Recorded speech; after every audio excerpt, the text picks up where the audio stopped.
Today I want to talk about why last night's Earthshot prize ceremony in Rio mattered, not just because Kylie Minogue sang, Tom Cruise sent a video, because Shawn Mendes' mother got a birthday surprise. It mattered because the heir to the British throne used a glossy global stage to say something unfashionably hopeful about climate action, and he did it in a way that tied together his father's lifetime of environmental advocacy, Britain's diplomatic presence at COP30, and Brazil's role as steward of the Amazon. First, the headline message. William said the future belongs to the next generation. That is not a sentimental line, it's the logic of Earthshot. Rather than recycling distressing climate data, he brought 4 Brazilian children on stage and let them say what sort of world they wanted. Clean air, clear rivers, forests that don't end. That visual moment did 2 things. It localized the prize in Brazil. This was not a British royal event parachuted in, and it shifted the tone from anxiety to agency. Climate communication is saturated with catastrophe. William chose to model resolve. Second, we should notice the context. It was the 5th year of Earthshot. At year 5, most philanthropic initiatives lose steam. William instead has widened the circle. The finalists came from fashion in Africa, forest restoration in Brazil, and other practical investable ideas. Each winner received £1 million. That is not royal confetti. That is a scale of award that can move a project from proof of concept to global trial. He reminded the room that the effects of previous winners can now be measured in oceans and skies, and that is the language of outcomes, not slogans. Third, the royal subtext. We've just had a turbulent fortnight for the House of Windsor, with Andrew Mountbatten Windsor's final honours stripped and the palace trying to draw a line. William's trip could quite easily have been overshadowed by that. It was not.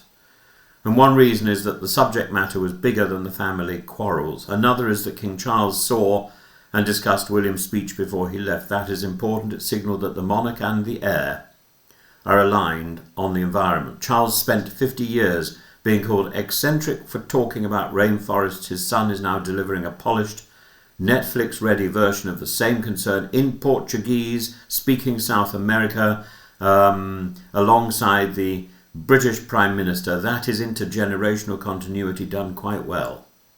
Fourth, there was diplomacy running underneath it. Sir Keir Starmer was in the room before heading to COP30 in Belém.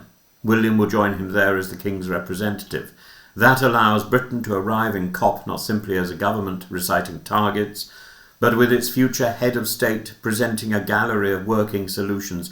Politicians talk about transition. William showed transition. A royal platform here makes it harder for governments to pretend nothing practical exists. It also flatters Brazil, whose media have been following the visit with real interest partly because of the Diana echo at Christ the Redeemer. Fifth, the Brazilian staging. Hosting Earthshot in Rio was clever. Brazil is both climate sinner and climate saviour, vast emissions potential, vast carbon sink. By holding the ceremony at the Museum of Tomorrow, William effectively said tomorrow is not theoretical if we fund the people already fixing it. He met the 15 finalists on the mountain in the morning. That created a narrative arc for Brazilian television. Helicopter shots of Christ the Redeemer in the sun, followed by tuxedo and samba in the evening. The monarchy understands pictures. William is using that fluency for an environmental end. Sixth, the use of celebrity. Kylie Minogue, Shawn Mendes, Gilberto Gil, and even a video from Tom Cruise calling William my dear friend. Cynics will say this is green show business. That misses the point. Earthshot is trying to do 2 things at once: to get capital to serious environmental innovators and to keep mass audiences interested. You cannot get investment if the public has tuned out of the issue. So the show is not an indulgence, it's part of the strategy. Kylie's line about amazing people doing incredible things may sound light, but it functioned as the bridge from entertainment to application. Seventh, there's one detail many missed. At the end of his speech, William took the hands of the 4 Brazilian youngsters and walked off with them. That was not an accident, it was an image of succession. Here is a future king whose own 3 children are growing up in an era of climate dread, literally walking forward with children from the country that hosts the Amazon. It turns a policy speech into a moral statement. Leadership is not shouting from a podium, it is taking the next generation with you. Eighth, William's rhetoric is maturing. He said this is no time for complacency and that the optimism he felt in 2020 remains ardent. That is a subtle line. He acknowledged the discouragement many people felt, especially after wars, elections and economic shocks have knocked climate down the agenda.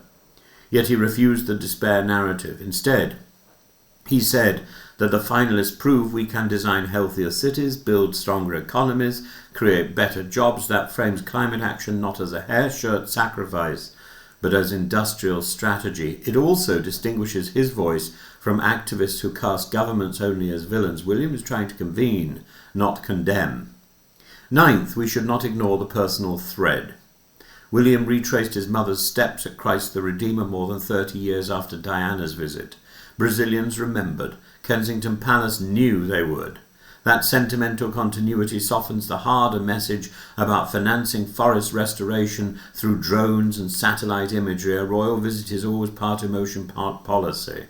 Here, the emotion made the policy easier to watch. Finally, what does this tell us about the future of the monarchy? It tells us that William is building his public identity around problem solving, not ribbon cutting, not gossip, not convening talent, money, and making sure the talent, the money, the attention is placed around solvable planetary issues. That is shrewd. The British monarchy is under pressure, and public patience is not infinite.